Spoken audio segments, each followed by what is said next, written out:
Well, good evening and welcome once again to our midweek Bible study as we are continuing our study of the New Testament. And tonight we come to the book of Jude.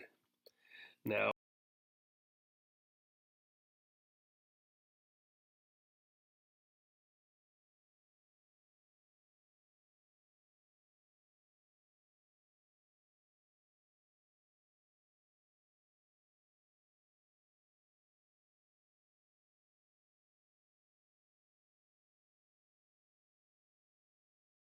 he actually went by.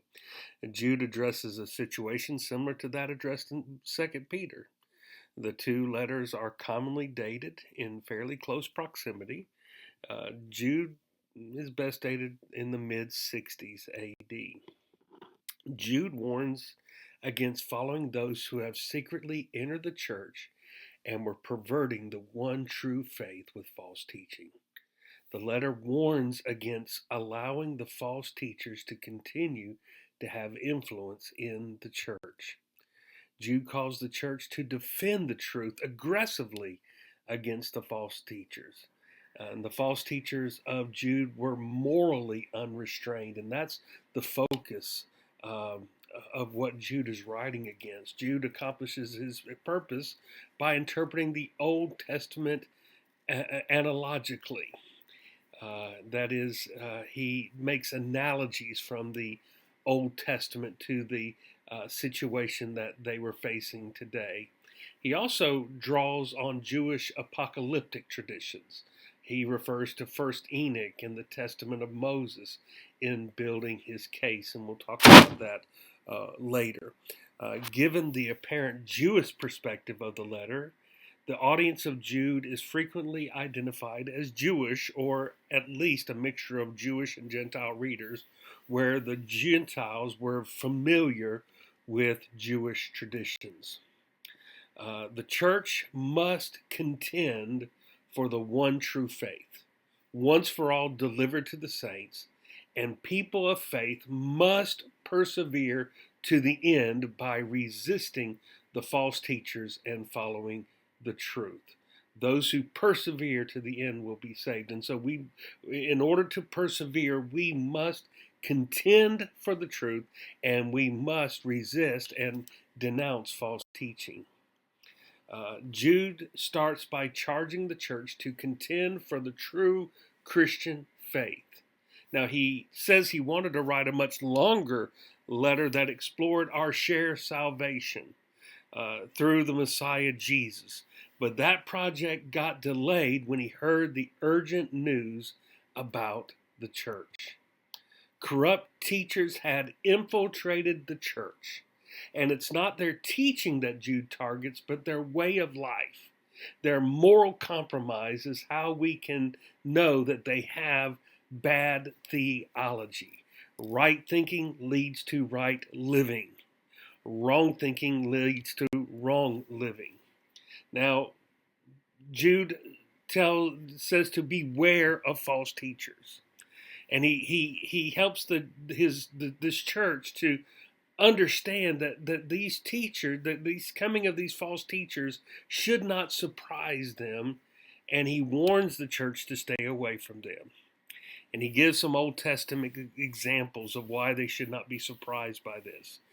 He talks about the Israelites who rebelled against God in the wilderness, got what they wanted, and they were barred from entering the promised land, and they died in the middle of nowhere.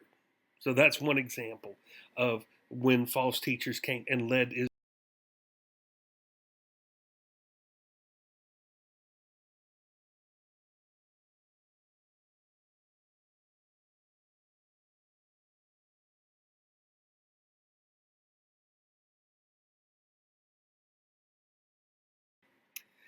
The ruin, he gives also the ruin of Sodom and Gomorrah in Genesis 19, in which violent men try to have forced sex with angels. These last stories are about rebellion that specifically led to sexual immorality, which apparently was what going on in the church. He also brings up a bonus example from another Jewish text called the Testament of Moses, which, like First Enoch, was not a part of the Old Testament scriptures. It's a creative retelling of Moses' final days and words and the words that he gave from chapters 30 to 34 of Deuteronomy. Moses has died, and the good angel Michael is refuting the devil's accusations against him. But Michael leaves the final judgment for God alone.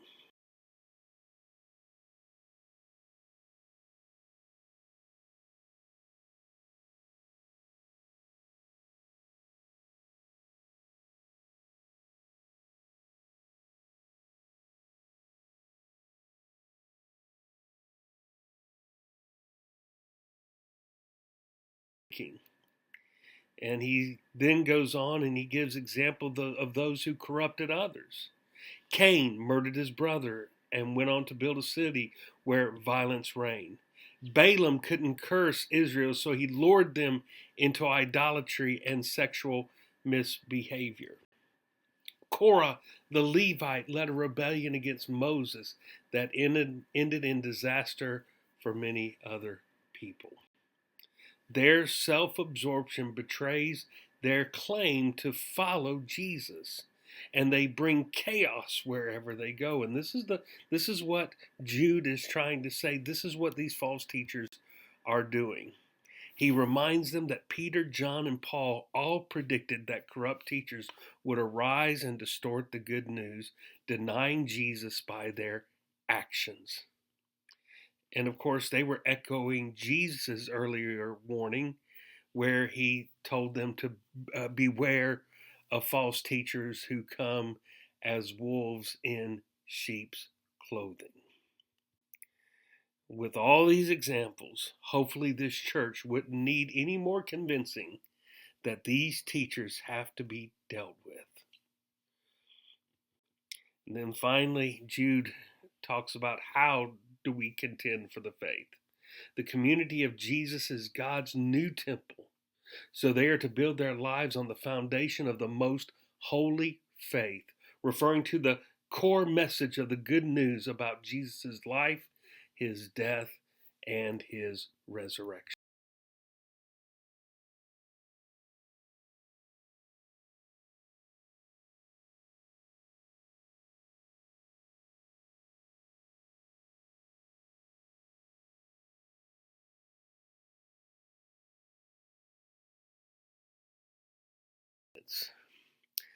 The integrity of this building, this church, will be maintained by staying alert for the return of Jesus, as well as by helping each other to stay faithful.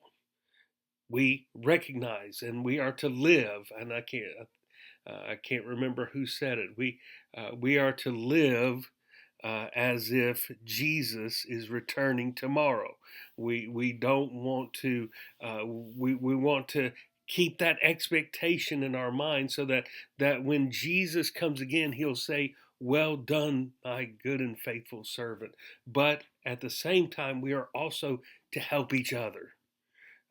We need each other, and we are to help each other to remain faithful.